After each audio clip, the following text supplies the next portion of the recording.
Kemudian juga sujud ini sebuah ibadah yang sangat agung. Makanya tidak boleh diberikan kecuali kepada Allah Subhanahu wa taala. Allah mengatakan dalam surah An-Najm ayat 62, fasjudu lillahi wa'budu. Sujudlah kepada Allah dan sembahlah Allah. Kenapa saya katakan bahwa sujud ini ibadah yang paling agung? Bahkan dikatakan dekatnya seorang hamba dengan Allah itu saat sujud. Al-Hafidh Ibnu Hajar Al-Asqalani dan ulama yang lain mengatakan, karena kita tahu bahwa dari anggota manusia dari atas kepala sampai kaki itu yang paling mulia adalah kepala. Manusia itu dimuliakan karena kepalanya. Makanya ketika para ulama membicarakan tentang gambar, hukum gambar yang bernyawa, mereka mengatakan bahwa as-suratu fi ra'si. Gambar itu karena dilihat kepalanya. Jadi kalau antum membuat gambar manusia tanpa kepala tidak ada masalah. Yang jadi masalah itu kalau ada kepalanya. Karena kemuliaan manusia itu ada di kepala. Bayangkan kepala yang sangat mulia tiba-tiba diletakkan di tempat yang paling rendah, di bumi. Menunjukkan bahwa ibadah yang sangat agung, yang menunjukkan kehambaan seorang hamba kepada Allah itu saat dia sujud. Karena meletakkan sesuatu yang mulia di tempat yang hina hanya karena Allah Subhanahu wa taala.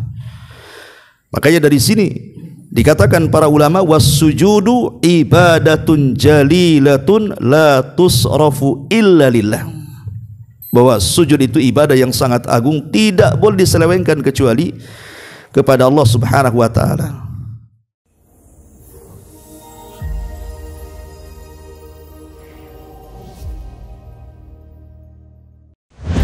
Bismillahirrahmanirrahim.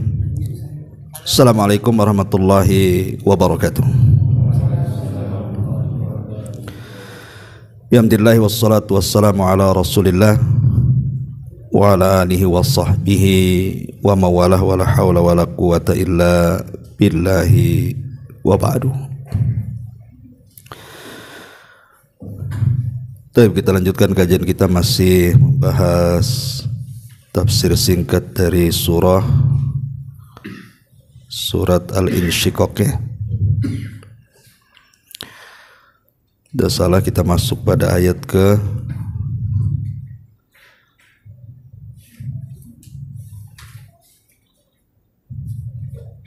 ayat ke-21 ya. A'udzubillahi minasyaitonirrajim. Bismillahirrahmanirrahim. Wa idza quri'a 'alaihimul qur'anu la yasjudun balil ladzina kafaru yukadzibun wallahu a'lamu bima yu'un fabashshirhum bi'adzabin alim. Dan apabila Al-Quran dibacakan kepada mereka, mereka tidak mau sujud. Bahkan orang-orang kafir itu mendustakan Al-Quran. Dan Allah lebih mengetahui apa yang mereka sembunyikan dalam hati mereka. Maka sampaikan kepada mereka ancaman azab yang sangat pedih. Taib, surah Al-Insyiqaq ini, pada ayat yang kita bahas ini, adalah satu di antara 15 ayat yang kita diperintahkan untuk sujud tilawah.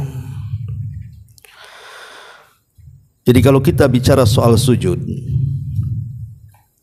kita tahu bahwa sujud adalah salah satu daripada jawabirus shalah. Jawabirus shalah itu artinya yang menempel kekurangan-kekurangan dalam salat. Karena yang menempel kekurangan dalam salat itu kan 3 macam. Pertama, zikir dan istighfar. Makanya selepas salat wajib kita langsung istighfar 3 kali.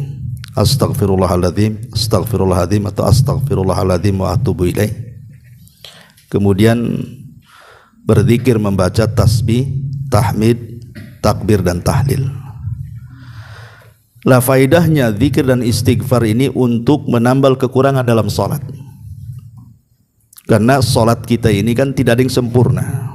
Mesti ada kekurangan, entah melamun, tidak khusyuk, tidak tumakninah, kan macam-macam.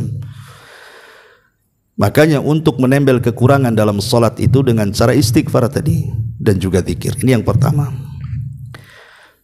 Kemudian yang kedua, salat rawatib dan juga salat nafilah. Qobliyah dan ba'diyah itu juga salah satu penyempurna kekurangan dalam salat wajib. Lah yang terakhir sujud yang disebut dengan sujud sahwi. Maka sujud sahwi juga untuk menyempurnakan kekurangan dalam salat, baik tambahan, pengurangan ataupun ragu-ragu. Jadi sujud ini bagian daripada penyempurna salat. Dan sujud sendiri kan macam banyaknya.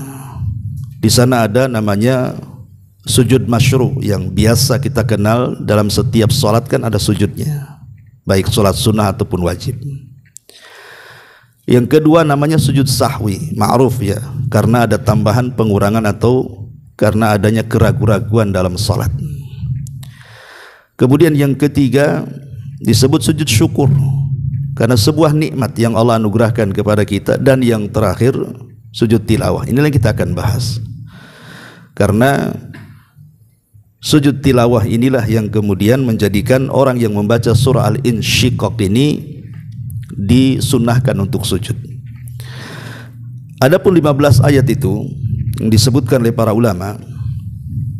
Pertama dalam surah Al-A'raf. Dalam surah Al-A'raf ayat 206.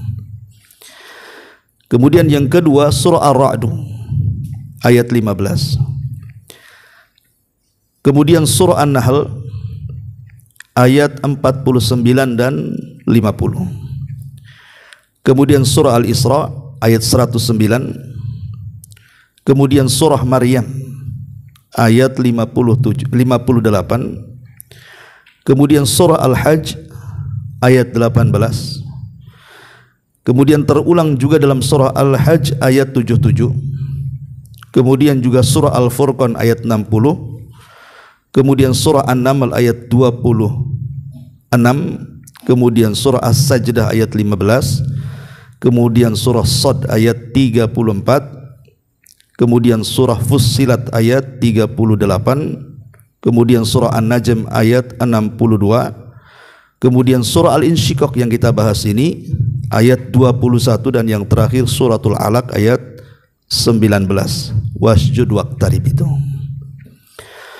inilah ayat-ayat yang disebut dengan ayat-ayat yang disyariatkan untuk melakukan sujud tilawah. Adapun secara umum, ikhwatu fiddin muliakan Allah Azza wa Jal, kalau kita bicara soal sujud, jadi sujud ini adalah amalan ibadah seluruh makhluk. Jadi bukan kita saja yang sujud. Semua makhluk yang Allah ciptakan itu semua sujud kepada Allah Azza wa Jalla. Dan itu kita bisa baca dalam surah Al-Isra ayat 44. Di mana Allah Subhanahu wa taala mengatakan dalam surah Al-Isra, di situ Allah mengatakan tusabbihu lahus samawat as-sab'u wal ardu wa man fihinna. Langit-langit yang 7 dan juga bumi-bumi dengan lapisannya dan seluruh makhluk di antara keduanya, mereka bertasbih. Ahli tafsir mengatakan bahwa yang dimaksud tasbih di sini artinya sujud. Ini yang pertama. Kemudian lebih jelasnya lagi, baca surah Al-Hajj ayat 18. Alam taro annallaha yasjudu lahu man fis samawati wa man fil ardi wasyamsu wal qamaru wan nujumu wal jibalu wasyajaru wad dawabu wa katsirum minan nas wa katsirun haqqun alaihi al'adzab. Tidakkah kau lihat bahwa Allah itu disujudi oleh seluruh makhluk yang ada di langit, yang ada di bumi, matahari, bulan, bintang, gunung, pohon, dan seluruh makhluk binatang-binatang yang ada di bumi, semua sujud kepada Allah Azza wa Jalla. Dari sini kita tahu bahwa sujud ini adalah ta'abbudi kauni, amalan seluruh makhluk yang ada di alam semesta. Yang kedua, sujud juga adalah amalan para malaikat. Sebagaimana disebutkan dalam surah Al-A'raf ayat 206. Allah mengatakan, innal ladzina inda rabbika la yastakbiruna an ibadatihi wa yusabbihunahu wa lahu yasjudun. Jadi ketika Allah menceritakan soal para malaikat, maka Allah mengatakan sesungguhnya orang-orang yang di sisi Rabb kamu, mereka tidak sombong untuk beribadah kepada Allah, dan mereka bertasbih serta mereka sujud. Maksudnya para malaikat. Jadi sujud juga amalan para malaikat. Kemudian juga sujud ini sebuah ibadah yang sangat agung. Makanya tidak boleh diberikan kecuali kepada Allah Subhanahu wa taala. Allah mengatakan dalam surah An-Najm ayat 62, fasjudu lillahi wa'budu. Sujudlah kepada Allah dan sembahlah Allah. Kenapa saya katakan bahwa sujud ini ibadah yang paling agung? Bahkan dikatakan dekatnya seorang hamba dengan Allah itu saat sujud. Al-Hafidh Ibnu Hajar Al-Asqalani dan ulama yang lain mengatakan, karena kita tahu bahwa dari anggota manusia dari atas kepala sampai kaki itu yang paling mulia adalah kepala. Manusia itu dimuliakan karena kepalanya. Makanya ketika para ulama membicarakan tentang gambar, hukum gambar yang bernyawa, mereka mengatakan bahwa as-suratu fi ra'si. Gambar itu karena dilihat kepalanya. Jadi kalau antum membuat gambar manusia tanpa kepala tidak ada masalah. Yang jadi masalah itu kalau ada kepalanya. Karena kemuliaan manusia itu ada di kepala. Bayangkan kepala yang sangat mulia tiba-tiba diletakkan di tempat yang paling rendah, di bumi. Menunjukkan bahwa ibadah yang sangat agung, yang menunjukkan kehambaan seorang hamba kepada Allah itu saat dia sujud, karena meletakkan sesuatu yang mulia di tempat yang hina hanya karena Allah Subhanahu wa taala. Makanya dari sini dikatakan para ulama, was-sujudu ibadatun jalilatun la tusrafu illa lillah. Bahwa sujud itu ibadah yang sangat agung, tidak boleh diselewengkan kecuali kepada Allah Subhanahu wa taala. Makanya Syekhul Islam Ibn Taimiyah rahimahullahu taala ketika membahas seseorang yang bersalaman dengan orang tua dalam kondisi ruku, itu diharamkan, tidak boleh menunduk kalau posisinya seperti ruku begitu ya. Karena ruku dan sujud itu tidak boleh diserahkan kepada selain Allah. Jadi kalau salaman jangan menunduk seperti orang ruku. Ya biasa saja kan itu. Kalau nunduk sedikit, tapi jangan seperti orang yang seperti ruku, karena ruku dan sujud tidak boleh diberikan kecuali kepada Allah Subhanahu wa taala. Kemudian juga berkaitan dengan sujud, bahwa setan itu memanfaatkan ibadah yang agung ini untuk menghinakan manusia. Makanya bagaimana caranya setan itu menghina manusia agar mereka beribadah kepada syaitan dengan cara sujud. Di zaman Nabi Sulaiman alaihi salam, Nabi Sulaiman itu ketika membariskan sebuah pasukan, itu kan kehilangan satu tentaranya, burung hudhud. Dan burung hudhud dijelaskan dalam sirah itu dia sebagai muhandis. Muhandis itu insinyur. Bayangkan burung jadi insinyur. Antum tidak jadi insinyur. Burung Sulaiman itu jadi insinyur. Dialah yang mencari air. Jadi burung hudhud ini tugasnya mencari air. Karena kan Nabi Sulaiman kalau berjalan ya ke padang pasir, ke gunung-gunung kan gitu ya. Jadi kalau ada air dia memberitahu. Jadi satu hari ketika Nabi Sulaiman membariskan pasukannya, hudhud pula tak ada. Maka Sulaiman marah. Awas saja kalau dia datang, imma saya azab dia, atau saya akan bunuh dia, atau saya maafkan kalau dia datang dengan membawa alasan yang benar. Tiba-tiba baru ngomong begitu, datang pula si hudhud itu.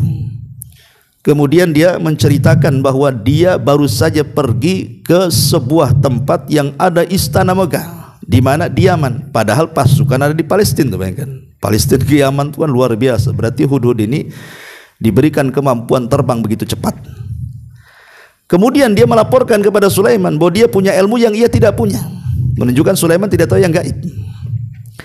Walaupun dia punya kemampuan macam-macam kan, tapi dia tidak tahu yang gaib. Buktinya dia tidak memiliki pengetahuan seperti Hudhud. Tapi Sulaiman ini menunjukkan tawadhu, dia mau mendengarkan alasan Hudhud.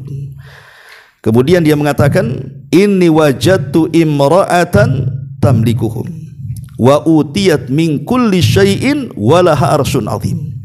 Wahai Baginda Sulaiman, aku mendapatkan di istana itu seorang wanita yang merajai mereka dan diberikan segala sesuatu dari istananya, dan ada istana yang sangat megah di situ. Tetapi dia mengatakan apa? Wajadtuha wa qaumaha yasjuduna lisyamsi min dunillah. Tapi sayang, wanita itu dan kaumnya menyembah dengan cara sujud kepada matahari, kepada selain Allah Azza wa Jalla. Dari sini menunjukkan, makanya Sulaiman kemudian mengirim surat kalau itu benar. Kemudian surat itu sampailah di istana Balqis itu. Makanya ayat selanjutnya Allah mengatakan, wa zayyana lahumus syaitan, setan telah menghiasi mereka. Berarti sujudnya Ratu Balqis kepada matahari itu karena setan telah menguasai mereka. Dan memang dari sini kata para ulama istimbatnya, bagaimana setan itu mengambil ibadah yang sangat agung sujud, supaya manusia tidak sujud kepada Allah, sujud kepada dia. Dan itu banyak dilakukan oleh para dukun, paranormal, bomo-bomo dan yang semacamnya. Ya, ini juga berarti sujud ini ibadah yang agung sampai-sampai setan pun meminta agar manusia sujud kepada dia. Makanya ketika dia sujud, disuruh sujud kepada Adam, dia tak mau kan? Ketika Allah mengatakan wa id qulna lil malaikati isjudu li Adam fasajadu illa iblis aba wastakbara wa kana minal kafirin. Semua malaikat sujud kecuali iblis. Dia tak mau sujud. Kenapa? Karena dia enggan dan termasuk makhluk yang sangat kafir. Lah dari sini iblis itu kalau melihat ada orang yang sujud, dia langsung menyingkir kemudian menangis. Kemudian dia mengatakan, dahulu aku diperintahkan sujud dan aku tidak mau sujud, waliyan nar, maka neraka pantas untukku. Tapi hamba ini sekali diperintahkan sujud, maka dia langsung sujud, falahul jannah, maka dia dapat surga. Jadi sujud tilawahnya kita atau sujud-sujud yang lainnya itu membuat sakit hati setan itu, membuat sedih setan, membuat tersiksanya setan.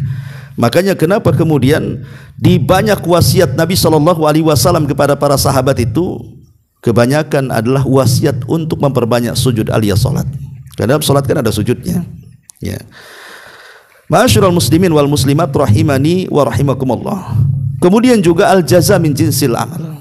Sebuah balasan itu disesuaikan dengan amalan di dunia. Orang yang memperbanyak sujud di dunia, maka di akhirat dia akan mudah untuk sujud. Tapi orang yang sedikit sujud di dunia, maka di akhirat akan dipersulit dia sujudnya. Dan itu digambarkan di dalam Al-Quranul Karim, tepatnya surah Al-Qalam ayat 43. Allah mengatakan, yauma yakshifu an sakin wa yud'auna ila sujudi fala yastati'un khasyiatan absaruhum tarhaquhum dhillah wa qad kanu yud'auna ila sujudi wa hum salimun. Ingatlah pada hari ketika betis disingkapkan dan mereka diseru untuk bersujud, namun mereka tidak mampu untuk sujud. Pandangan mereka tertunduk dan diliputi kehinaan. Sungguh dahulu di dunia mereka telah diseru untuk sujud pada waktu mereka sehat, tetapi mereka menolaknya. Dari sini istimbatnya, ketika kita jarang sujud di dunia, maka ketika disuruh sujud, ketika Allah menampakkan betisnya, mereka tidak sanggup sujud. Sama juga orang-orang yang banyak berdiri di dunia, maksudnya qiyamul lail atau salat-salat sunnah yang lainnya selain salat wajib, maka dia akan sedikit berdiri di padang mahsyar. Tetapi barang siapa yang sedikit berdirinya di dunia alias salat, maka dia akan paling lama berdirinya di padang mahsyar. Begitulah al-jaza min jinsil amal. Ma'asyiral muslimin yang dimuliakan Allah Subhanahu wa taala. Dan sujud juga disebutkan oleh Imam Ibnul Qayyim rahimahullahu taala termasuk sa'adatud dunya wal akhirah, kebahagiaan dunia dan kebahagiaan akhirat. Kemudian beliau berdalil dengan kisahnya tukang sihir. Jadi ketika Nabi Musa alaihi salam berduel dengan tukang-tukang sihir Fir'aun itu, kemudian Musa pun melemparkan tongkatnya dan menjadi ular betulan, kan itu mukjizat kan itu. Sementara tukang-tukang sihir kan mereka menggunakan sihir takhil, sihir hipnotis bahasa kitanya. Jadi dilemparkan tambang benang kemudian dihayalkan itu ular. Musa sempat ketakutan tapi Allah mengatakan jangan takut, lemparkan saja. Nah, boleh jadi mungkin pendalilan diharamkan ataupun hipnotis bagian daripada sihir itu, inilah pendalilannya. Karena tukang-tukang sihir Fir'aun itu menggunakan sihir takhil, sihir hayalan. Hipnotis kan hayalan kan itu ya. Kadang-kadang ditepuk tahu-tahu menghayal dia. Suruh gosok ATM digosok dia. Ya, kadang-kadang dulu ada cerita orang yang menggunakan media rokok ketika belanja di pasar gitu ya. Ketika ambil barang dia ngerokok, kemudian asapnya dihembuskan ke orang yang jualan. Tahu-tahu minta kembali, bayar aja belum? Kena hipnotis dia kan gitu ya. Jadi ketika kemudian tukang sihir Fir'aun ini kalah, kemudian mereka berusaha memantra-mantra tentang ularnya, Nabi Musa tetap saja yang dipandang ular bukan tongkat gitu. Dari situ mereka menganggap ini kekuatan lain, ini kekuatan Tuhan. Makanya tukang-tukang sihir itu semua sujud kepada Nabi Musa alaihi salatu wassalam, tentu sujud kepada Allah. Ini tanda kalahnya. Mereka pun sujud kepada Allah azza wa jalla di hadapan Nabi Musa, tanda bertobatnya. Ya, Fir'aun marahlah dan mengatakan amantum qabla an adzana lakum. Kalian beriman sebelum saya izinkan. Bayangkan, beriman aja izin Fir'aun dulu. Tukang sihir Fir'aun itu. Kata Abdullah ibn Abbas radhiyallahu anhuma, ketika tukang-tukang sihir itu dibantai oleh Fir'aun karena tidak menurut kepada Fir'aun, lihat kata Ibn Abbas, bagaimana mereka di pagi hari saharatun fajarah, mereka tukang sihir yang jahat, tapi di sore hari mereka syuhadaun bararah, orang yang mati syahid. Bayangkan, paginya kufur, meninggal dalam posisi syahid. Kata Imam Ibnul Qayyim, lihat bagaimana pengaruh sujud mereka, menjadikan mereka yang tadinya ahlun nar menjadi ahlul jannah, hanya gara-gara sujud. Padahal dari kecil mereka sampai duel dengan Nabi Musa itu tidak ada kebaikan sama sekali. Namanya tukang sihir, tahulah praktek mereka pasti menyembah setan kan gitu. Tapi ketika mereka tobat kemudian sujud kepada Allah satu kali di hadapan Nabi Musa, semua dosa-dosa diampuni. Itu menunjukkan besarnya rahmat Allah Subhanahu wa taala. Tapi lihat amalan sujud di luar biasa. Makanya kata Imam Ibnul Qayyim, dia mengatakan faya sa'adatu man sajada lillah. Duhai kiranya kebahagiaan bagi orang-orang yang sujud kepada Allah Subhanahu wa taala. Ma'asyiral muslimin yang dimuliakan Allah Azza wa Jalla, adapun secara umum keutamaan sujud, yang pertama bahwa orang yang sujud kepada Allah Subhanahu wa taala, bekas sujud itu tidak mungkin mampu neraka untuk membakarnya. Makanya kalau antum baca hadis syafaat yang panjang sekali itu, setelah mereka kemudian meniti titian siratal mustaqim itu, kemudian ada orang-orang yang masuk neraka, yang sudah gosong pun di neraka. Allah Subhanahu wa taala mengutus malaikat untuk mengeluarkan mereka dari neraka. Malaikat tidak mengenali karena mereka sudah hancur dimakan api kan itu. Tapi malaikat bisa mengenali dari athar sujudnya, dari bekas sujudnya. Dari sini Nabi SAW mengatakan bahwa ta'kulun nar min ibni Adam illa athar sujud. Semua anggota badan Bani Adam itu akan terbakar dengan neraka kecuali bekas sujudnya. Jadi malaikat ketika menyelamatkan orang-orang yang masuk neraka yang dapat syafaat itu bisa diselamatkan gara-gara apa? Gara-gara ada bekas sujudnya itu. Ini kan keistimewaan yang luar biasa sujud itu. Ya, ini yang pertama. Yang kedua, bahwa kasratus sujud, banyaknya sujud itu juga sababun lidukhulil jannah. Ini menjadi sebab seseorang itu dimasukkan ke dalam surga. Ingat, di zaman Rasul ada seorang anak yang belum balik namanya Rabi'ah al-Aslami. Rabi'ah al-Aslami ini umur 10 tahun. Ada mengatakan belasan tahun. Yang jelas belum balik lah. Tapi Rabi'ah ini selalu membantu Rasul. Dia jarang tidur malam. Jadi tidurnya itu di samping pintu rumah Nabi. Dia hanya bersender di situ, takut kalau seandainya Nabi sewaktu-waktu di malam hari berhajat kepada dia. Jadi dia selalu terjaga. Kadang-kadang menyiapkan sandal, menyiapkan air wudhu, macam-macam lah keperluan Nabi itu. Lah Nabi SAW itu tidak pernah melupakan kebaikan siapapun, hatta anak kecil sekalipun. Jadi Nabi mengatakan kepada Rabi'ah, dia panggil Rabi'ah itu dan mengatakan kepada Rabi'ah ini, ya Rabi'ah, salini, mintalah kau sesuatu kepadaku. Nih kalau Rabi'ah digantikan anak sekarang pasti minta handphone, minta gadget, minta kalau Rabi'ah digantikan anak-anak hari ini kan gitu ya.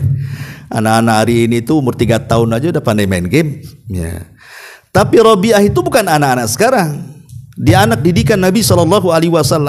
Dia hanya mengatakan, inni uridu ma'aka fil jannah. Aku tidak ingin apapun wahai Rasul, tapi jadikan aku bersamamu di sorga saja. Bayangkan permintaan anak kecil ingin menjadi teman Rasul di sorga ya. Lain Rabi'ah al-Aslami, lain pula seorang nenek Yahudi di zaman Nabi. Ketika dia menjamu karena Rasul kan pulang dari Khaybar, kemudian kehabisan bekal, dijamulah sama nenek Yahudi itu. Rasul sekali lagi tidak pernah melupakan kebaikan. Dia mengatakan, nek, kalau aku pulang ke Madinah, kira-kira akan kamu mau apa? Ku hantar sesuatu kepadamu. Minta macam-macam. Dia minta budak supaya dia menjadi pembantu di rumahnya. Dia minta anjing supaya kalbun yahrusul ghanam, bisa menjaga kambing-kambing. Macam-macam disebutkan, bayangkan. Padahal bertamunya sekali, ngasih makan sekali, mintanya macam-macam. Ibaratnya antum nih bertamu sama saya kasih makan tuh. Nah, antum berterima kasih sama saya. Ustaz, kira-kira ini sebagai balasannya apa? Kata saya minta mobil. Minta mobil, minta pembantu, minta apa, kan nggak masuk di akal kan gitu. Makanya Nabi SAW mengatakan, a'ajizti ka'ajuzi Bani Israel, katanya. Lemahkah engkau, nek, seperti nenek di zaman Bani Israel ya. Sahabat bertanya, apa maksudnya ajuz Bani Israel ini wahai Rasul? Kemudian Rasul menceritakan dulu Nabi Musa ini pernah tersesat ketika membawa Israel dari Mesir ke Palestina. Maka uqala mereka, orang-orang yang berakal dari ulama murid-muridnya Musa, mengatakan teringat dengan pesannya Nabi Yusuf ya, bahwa jasad dia hendaklah dibawa dari Mesir dan dikubur di Palestina. Dan tidak ada yang mengetahui kuburan Nabi Yusuf kecuali seorang nenek. Makanya kemudian Nabi Musa mengatakan kepada nenek itu, nek, di mana kuburannya? Kata nenek itu, enggak bisa gratis lah kan itu, ada bayarannya. Kata Nabi Musa, apa bayarannya? Tidak mahal-mahal, jadikan aku temanmu di sorga, katanya. Ya, Musa tidak punya sorga, diam dia. Masa nunjukkan kuburan saja langsung menjadi teman Nabi Musa di sorga, mahal kali biayanya kan gitu. Tapi tiba-tiba Jibril turun dan memberitahu, iyahkan saja nenek itu, karena Allah sudah mengabulkan permintaannya. Baru kemudian digali kuburannya Nabi Yusuf, dibawa jasadnya, akhirnya tidak tersesat lagi. Syahidnya di sini adalah, kalau nenek Yahudi di zaman Rasul malah minta dunia, nenek di zaman Bani Israel minta sorga. Makanya Rasul mengatakan, lemahkah engkau nenek untuk seperti nenek di zaman Bani Israel? Kau sudah tua, harusnya minta sorga, kau minta dunia pula, gitu maksudnya. Lah Rabi'ah al-Aslami ini anak kecil, belum balik kan. Tapi ketika Rasul mengatakan, mau apa kamu? Karena kau sudah berbuat baik kepada aku, dia hanya mengatakan, inni uridu ma'aka fil jannah. Aku hanya ingin menjadi temanmu di sorga. Rasul kemudian menolak, tidak. Rasul hanya mengatakan, kalau gitu fa inni ala nafsika bi kathratis sujud. Tolong saja, aku akan kubulkan permintaanmu, tapi bantu juga keinginanmu itu dengan cara apa? Perbanyak sujud. Dari sini ada faedah bahwa sujud ini bukan hanya sebab orang masuk surga, tapi juga lebih daripada itu, sebab menjadi teman Rasul di surga. Ya, jadi dua tuh keutamanya, sebab masuk surga dan sebab menjadi teman Nabi SAW di surga. Dan teman Nabi di surga bukan hanya surga rendah, surga tinggi kan gitu. Rasul tidak mungkin diletakkan di surga yang rendah, pasti surga yang paling tinggi. Dan itu keutamaan orang yang sujud. Kemudian yang ketiga, sujud ini juga yazidul hasanat, bisa menambah kebaikan, menghapus kesalahan, dan mengangkat derajat, serta amalan yang paling utama. Disebutkan dalam sebuah hadis dari Mi'dan ibn Abi Talha radhiyallahu an, dia mengatakan, lakitu Thauban, aku berjumpa dengan Thauban maula Rasulillah sallallahu alaihi wasallam, budak yang pernah dimerdekakan Rasul. Fakultu, dan aku katakan, fa akhbirni bi amalin a'maluhu yudkhilunil jannah. Bisa enggak kau kabarkan kepadaku dengan sebuah amalan yang bisa masukkan aku ke surga? Maka kemudian Thauban mengatakan, ya, aku pernah mendengar dan bertanya kepada Nabi langsung tentang amalan itu. Maka Rasul mengatakan, alaika bi kathratis sujudi lillah, fa innaka la tasjud lillahi sajdatan illa rafa'akallah biha darajah wa khutta anka biha khatiyah. Tidaklah seorang muslim itu sujud karena Allah satu kali sujud saja, kecuali Allah Subhanahu wa taala akan angkat derajatnya dan Allah akan hapus baginya kesalahan. Dalam riwayat yang lain, kataballahu lahu biha hasanah, Allah akan catat baginya kebaikan. Berarti di sini ada 3, dicatat kebaikan. 4 di sini ya, amal yang paling dicintai. Yang kedua, diangkat kesalahannya. Yang ketiga, diangkat derajatnya. Dan yang terakhir, ditulis kebaikannya. Ini buah daripada sujud. Ini yang ketiga. Yang keempat, sujud adalah bagian daripada rahmat, turunnya rahmat Allah kepada hamba-hambanya. Al-Imam Ibn Utsaimin rahimahullah ta'ala mengatakan, as-sujudu min asbabi rahmati. Sujud itu adalah sebab-sebab di antara turunnya rahmat Allah Azza wa Jalla. Dan itu difirmankan dalam surah Al-Furqan ayat 60. Wa idza qila lahumusjudu lirrahman qalu wa marrahman anasjudu lima ta'muruna wa zadahum nufura. Kalimat wa idza qila lahum usjudu lirrahman, sujudlah kepada Ar-Rahman. Ar-Rahman itu nama Allah, sifatnya rahmat, ya. Jadi nama dari Ar-Rahman itu pecahan sifatnya menjadi rahmat. Artinya ketika kita sujud kepada Ar-Rahman, maka itu sebab di antara turunnya rahmat Allah Subhanahu wa taala. Kemudian yang kelima, sujud ini juga maudhi'u istijabati doa. Dia tempat yang paling mustajabnya doa. Nabi SAW sampai mengatakan, fa ammas sujud fajtahidu fid du'a faqaminun an yustajaba lakum. Ingat, sujud itu posisi yang paling mustajab doa. Jadi kalau antum ingin berdoa dan mudah diijabah, posisikan ketika sujud. Mungkin kalau umpamanya sholat wajib ya mungkin agak susah karena kita harus mengikuti gerakan imam. Tapi dalam sholat sunnah kan kita bisa memperpanjang sujud kan. Apalagi sholat itu ditempatkan dengan waktu-waktu yang mustajab lainnya seperti sulusul akhir, ya, di sepertiga malam akhir gitu kan. Makanya kenapa kalau kita membahas keajaiban tahajud itu karena ada keajaiban sujud di situ tuh. Apalagi kalau kita melihat hadis Nabi SAW ketika bicara soal 2 gerakan dalam solat yang bisa menggugurkan dosa, mulai takbir sampai salam itu ada 2 gerakan. Di situ harus diperhatikan. Kenapa? Karena disitulah dosa-dosa kita dirontokkan.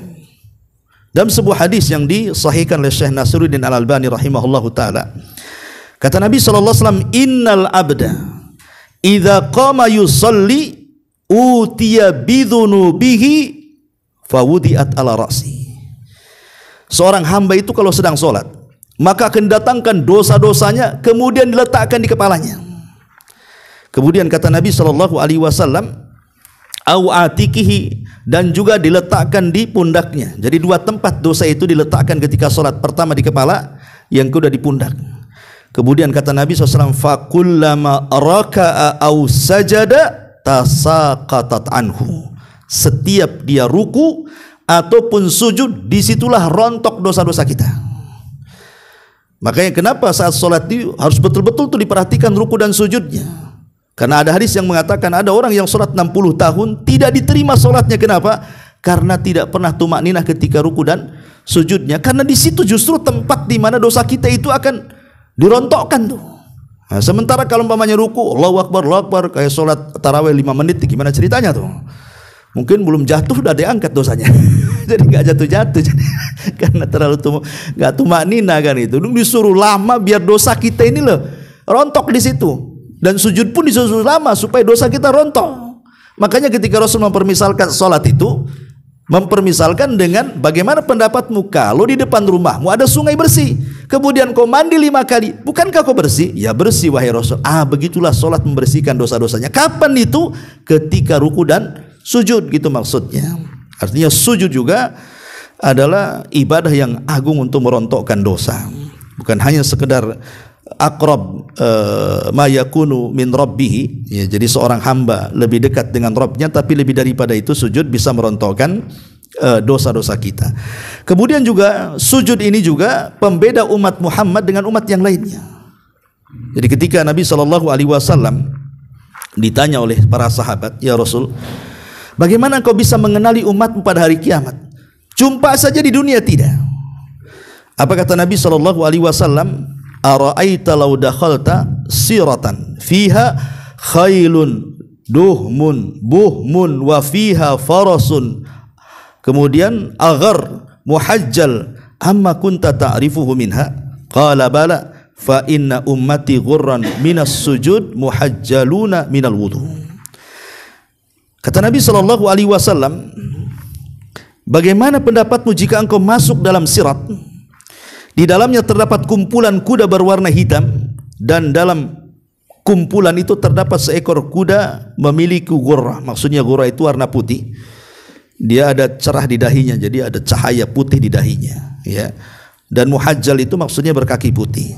Jadi bayangannya kalau ada kuda semua hitam, tiba-tiba ada kuda putih satu, kan akan tahu tuh, oh itu. Kan itu ya. Lah Rasulullah SAW bisa melihat, mengenali umatnya dari situ. Dari apa? Dari cahaya yang ada di dahi dia karena bekas sujudnya, gitu maksudnya, dan cahaya dari kakinya karena bekas wudunya. Jadi artinya di sini syahidnya adalah Rasul tidak mengenali kepada umatnya yang tidak pernah sujud, dan Rasul tidak mengenali kepada umatnya yang tidak pernah wudu. Karena yang membedakan umat Muhammad dengan umat yang lainnya pada hari kiamat itu dari dua, dari salat dan dari wudu, dari sujudnya dan dari anggota wudunya. Kemudian juga di antara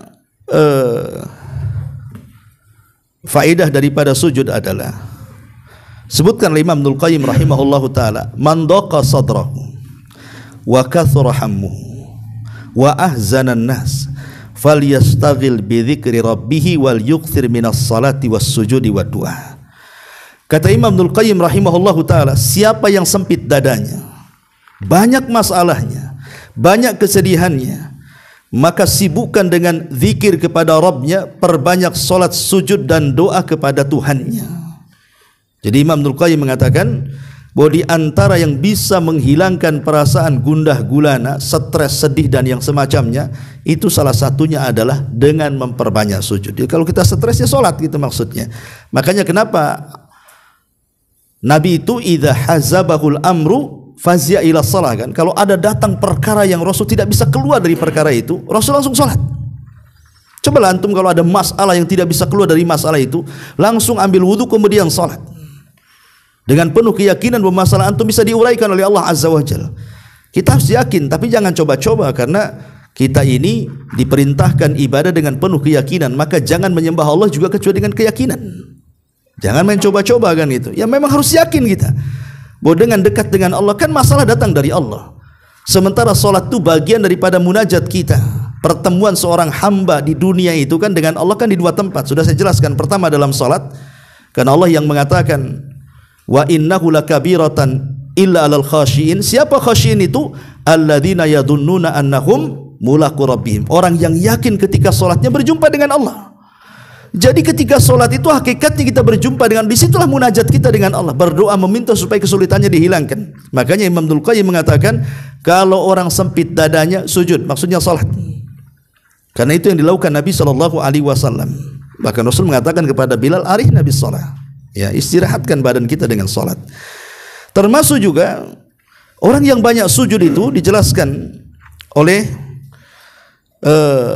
para ulama bahwa man aktsara minas sujud lillahi, barang siapa yang memperbanyak sujud kepada Allah, istanara wajhu, maka wajahnya akan bercahaya. Dan itu berdasarkan surah Al-Fat ayat 29, simahum fi wujuhihim min atharis sujud, tanda mereka dalam wajah-wajah mereka karena bekas-bekas sujudnya. Kata sebagian ulama salaf, man kathurat salatuhu bil laili hasuna wajhahu bin nahar. Siapa yang banyak salat malamnya, maka akan cerah wajahnya di siang hari.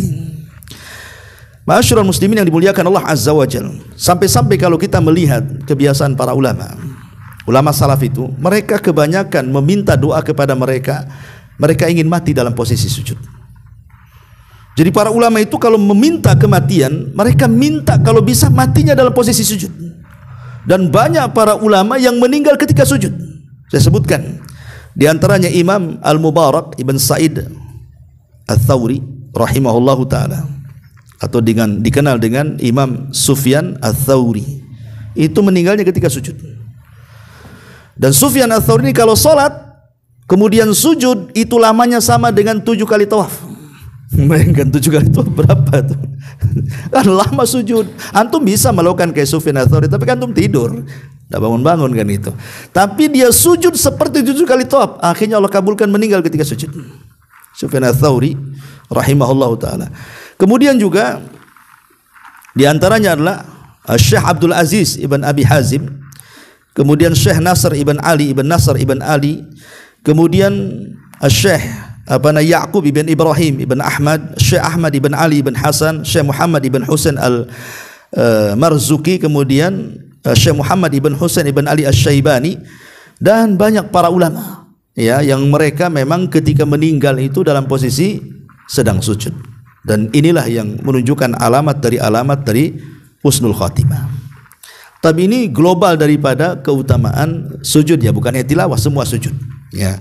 Tapi kalau kita fokuskan sedikit kepada sujud tilawah, karena pembahasan surat Al-Insyiqaq 21 ini kan bicara soal sujud tilawah ya.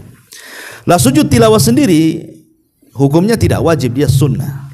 Dia mustahab inda jumhuril fuqaha, dia hanya sunnah saja menurut mayoritas ahli fikih. Artinya kalaupun ditinggalkan tidak ada masalah. Kalau seandainya dikerjakan ya dapat pahala gitu maksudnya. Ya, jadi hanya sunnah saja. Dan kalau seandainya antum membaca Al-Quran kemudian bertepatan dengan 15 ayat sajdah itu, maka cukup mengisyaratkan kepalanya saja, menunjukkan antum sujud tilawah, mengisyaratkan kepalanya saja begini, nah gitu, sambil berdoa subhana rabbiyal a'la. Begitu juga dijelaskan bahwa di antara syurut daripada sujud ini, ishtaratu jumhurul fuqaha li hada sujud ma yashtaritunahu li sujudi salati. Sebagian jumhur fuqaha memberikan syarat kepada sujud tilawah ini seperti yang disyaratkan dalam sujud salat. Min taharatin, pertama harus suci, kemudian wastiqbalil qiblah, menghadap kiblat, wasatril aurah, kemudian menutup aurat, walakin aradakum ba'dul ulama. Tapi sayang pendapat ini kemudian dibantah oleh sebagian para ulama. Di antaranya Imam Syaukani membantah dan mengatakan laisa fi ahadits sujudut tilawah ma yadullu ala i'tibari an yakuna sajid mutawaddian. Kata Imam Syaukani, tidak disyaratkan sebagaimana pendapat jumhur bahwa sujud tilawah itu harus berwudu. Tidak berwudu pun tidak ada masalah. Karena membaca Quran sendiri kan tidak wajib berwudu. Boleh seseorang tanpa wudu pun baca Al-Quran kan itu. Yang jadi perselisihan itu kecuali wanita haid dan nifas saja ya. Tapi sekarang kan kalau ingin keluar dari khilaf kan menurut fatwa ulama kontemporer boleh membaca Quran wanita haid dan nifas itu dari handphone ya, karena handphone itu bukan mushaf ya. Handphone itu alat elektronik yang bisa dihilangkan, bisa dimunculkan. Yang dilarang itu kalau betul-betul pegang mushaf. Nah, itu yang menjadi khilaf ulama. Tapi kalau baca Al-Quran dari handphone itu sepakat ulama kontemporer dibolehkan. Makanya ibu-ibu dengar ya, kalau ibu lagi haid, lagi nifas ingin baca Quran, sekarang kan udah handphone kan. Kadang ibu tuh 3 pula handphonenya, satu untuk marketplace, satu untuk Tokopedia, satunya untuk apa lah gitu. Ya udahlah intinya bahwa tidak mesti wudu. Begitu juga tidak mesti menghadap kiblat, walaupun afdolnya menghadap kiblat. Ya. Ma'asyiral muslimin yang dimuliakan Allah Azza wa Jalla, baik kita tidak memperbanyak masalah ya dalam masa ini karena waktu juga, apalagi masalah fikih ini kan banyak khilaf. Kita langsung bicara tentang tata cara sujud tilawah saja. Ada beberapa poin. Yang pertama, para ulama sepakat bahwa sujud tilawah cukup dengan sekali sujud. Jadi ulama sepakat bahwa sujud tilawah itu sekali sujud, bukan 2 kali sujud. Ini yang pertama.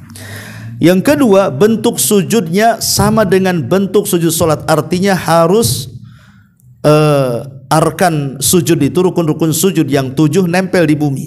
dahi dan hidung, dua telapak tangan, dua lutut, dan dua kaki. Sama dengan sujud salat.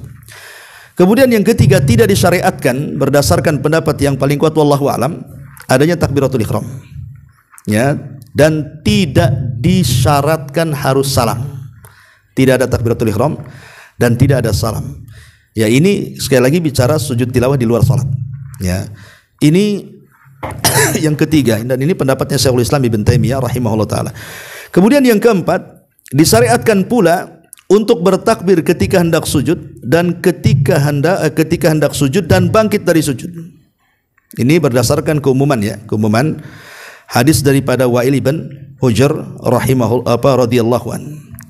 Kemudian yang kelima, lebih utama sujud tilawah itu dimulai dalam keadaan berdiri. Walaupun kita baca Qur'annya duduk, tapi kalau mau sujud lebih utama berdiri kemudian sujud gitu maksudnya. Tapi tidak mengapa kalaupun langsung sujud. Ini kan bicara masalah afdholiyah saja. Ya.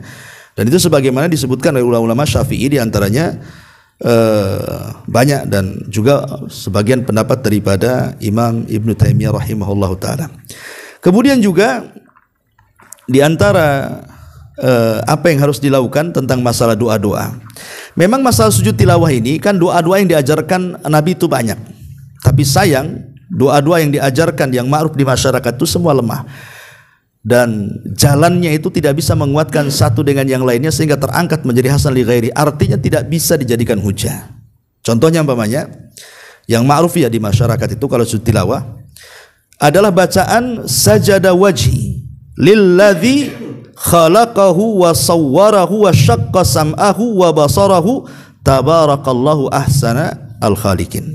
Itu kan ma'ruf ya, doa ini dibaca ketika sujud sahwi. Wajahku sujud kepada pencipta yang membentuknya, yang membentuk pendengaran, penglihatan, maha suci Allah sebaik-baik pencipta. Lah hadis ini lemah, tidak bisa terangkat ya. Kemudian juga ada juga doa yang lainnya, Allahumma ktubli biha indaka ajra.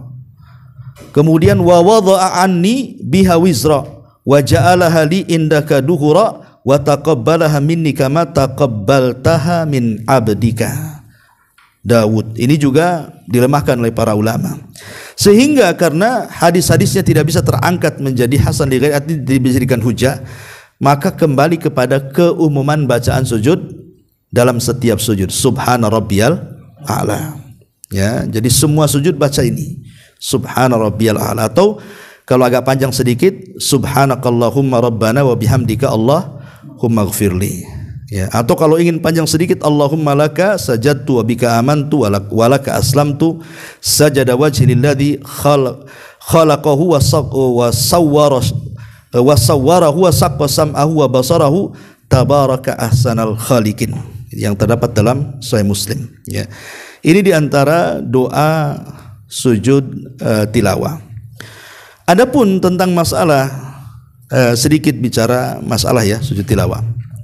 Bagaimana kalau seandainya seseorang itu membaca Quran di waktu larangan? Di waktu larangan itu kan ketika matahari terbit di atas kepala, ketika selepas asar, ketika selepas subuh, itu kan waktu-waktu larangan tuh. Orang itu sholat kan itu ya. Maka jumhur ulama mengatakan makruh sujud tilawah itu di waktu-waktu larangan. Selepas subuh, ketika matahari di atas kepala, dan selepas asar. Tapi ulama Syafi'i mengatakan boleh, karena sujud tilawah itu bagian daripada dzatul asbab. Dzatul asbab, sesuatu yang ada sebabnya. Kenapa dia sujud? Karena ada sebabnya membaca tilawah. Maka setiap yang dzatul asbab itu, baik solat ataupun sujud, maka boleh dikerjakan di waktu larangan. Tapi kalau pendapat jumhur mengatakan makruh, kan itu. Kemudian juga kita lihat di masyarakat nih, kalau imam namanya baca surah Iqra kan, wasjud waqtarib, kebetulan kan di ujung ayat tuh ya bacaan sujud tilawahnya kan, secara otomatis kan langsung sujud ya. Apakah setelah kemudian bangkit dari sujud dia membaca ayat lagi? Ini menjadi khilaf para ulama kan. Ada yang membolehkan membaca Quran, ada juga diam sebentar kemudian ruku. Dua-duanya boleh, tidak ada masalah. Baik dia baca surat yang lain ataupun dia diam kemudian langsung ruku ya.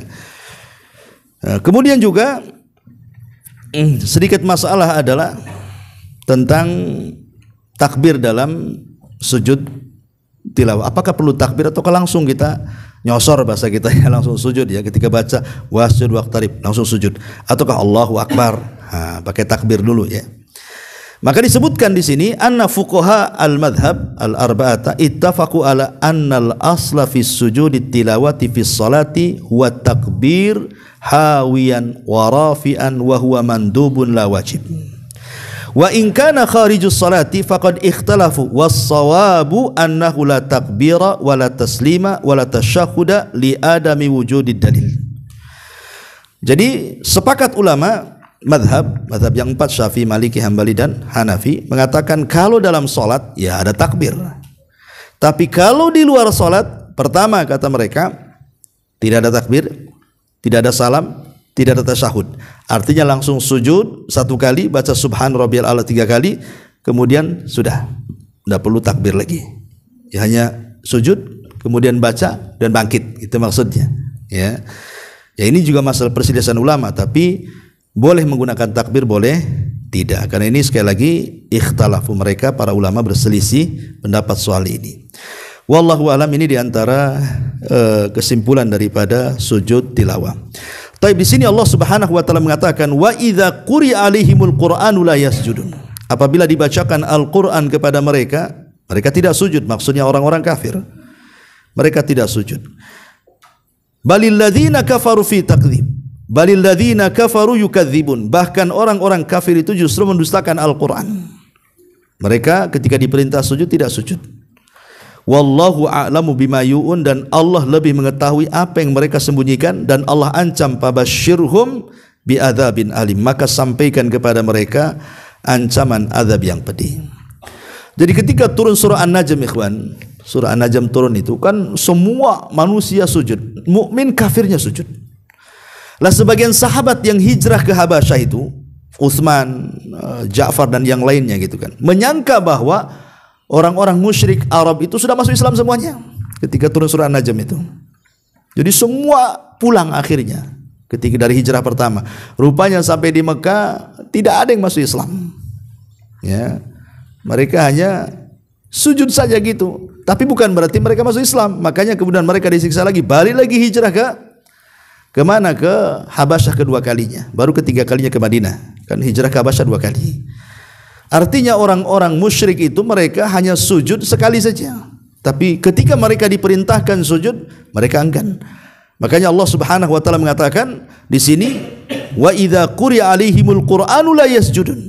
Apabila dibacakan kepada mereka, mereka tidak mau sujud. Mereka menolak sujud.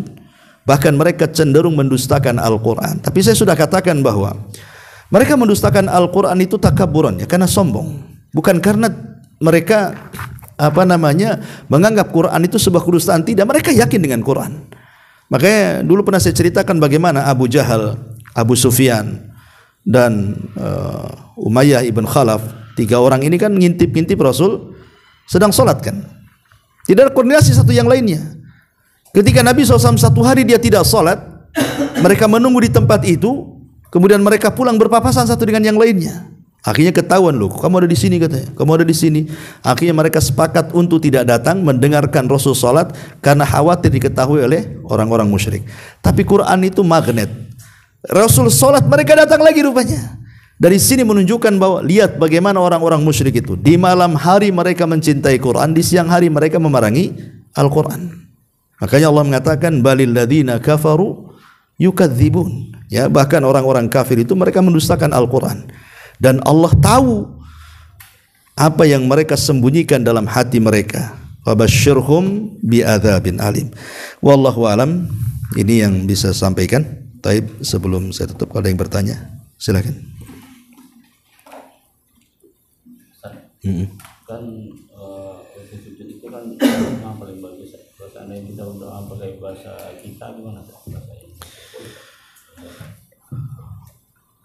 Pada dasarnya dalam salat ya, pada dasarnya kita dalam salat itu kan innas salat la fi syughlin. Salat itu kan punya kesibukan sendiri. Artinya bacaan-bacaan salat itu harus berbahasa Arab.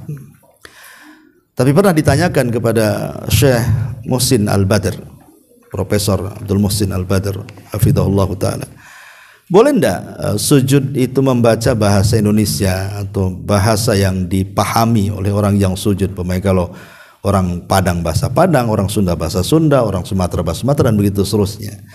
Maka beliau mengatakan boleh, dengan syarat la yuhsin al-arabiyah. Dia tidak baik berbahasa Arab. Mungkin mu'alaf dia kan, tak bisa bahasa Arab, atau mungkin kayak orang-orang awam yang tidak bisa bahasa Arab. Tapi kalau dia bisa bahasa Arab, maka sebaiknya ambillah doa-doa yang warid.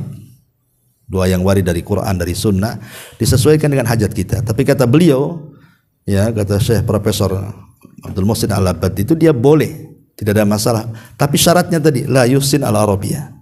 Dia tidak baik dalam bahasa Arabnya, tidak paham pun bahasa Arab kan. Ya itulah yang bisa doa. Ya, tetapi sekali lagi, kalau yang wajib sholat, karena bacaan Subhana Rabbiyal A'la, Subhana Rabbiyal Azim itu kan diantara wajibus sholat. Dia wajib sholat, maka tidak boleh menggunakan bahasa lain kecuali Subhana Rabbiyal A'la. Ya, begitu juga takbiratul ihram yang merupakan rukun Allahu Akbar, tidak bisa diganti Allahu A'zam, atau mungkin di bahasa Indonesia kan apa namanya, Allah Maha Besar, Allah Nanggadang atau apa gitu ya kan, ya tidak bisa juga. Ya harus pakai bahasa Arab kan gitu ya. Karena dulu pernah juga di Malang kan, ada orang yang sholat pakai bahasa Indonesia. Jadi Fatihahnya diterjemahkan, ya pakai bahasa Indonesia. Ini bid'ah, tidak ada contohnya. Ya harus bahasa Arab kan gitu. Fatihah ya nggak mungkin lah terjemahnya. Dibaca terjemahnya dengan menyebut nama Allah yang Maha Penyayang. Yang gimana? Ya, maka ini tidak pernah dicontohkan dan tidak boleh. Ya, adapun doa itu kan di luar daripada bacaan sholat. Ini kan sudah bacaan sholat sudah selesai, cuman dia ingin berdoa tambahan setelah Subhana Rabbil A'la kan. Ya, maka kata beliau dibolehkan selama la yuhsin al-arabiyah tadi. Wallahu a'lam. Ya, saya kira cukup. Subhanakallahumma bihamdika asyhadu an la ilaha illa anta astaghfiruka wa atubu ilaik. Allahu taala alam. Assalamualaikum warahmatullahi wabarakatuh.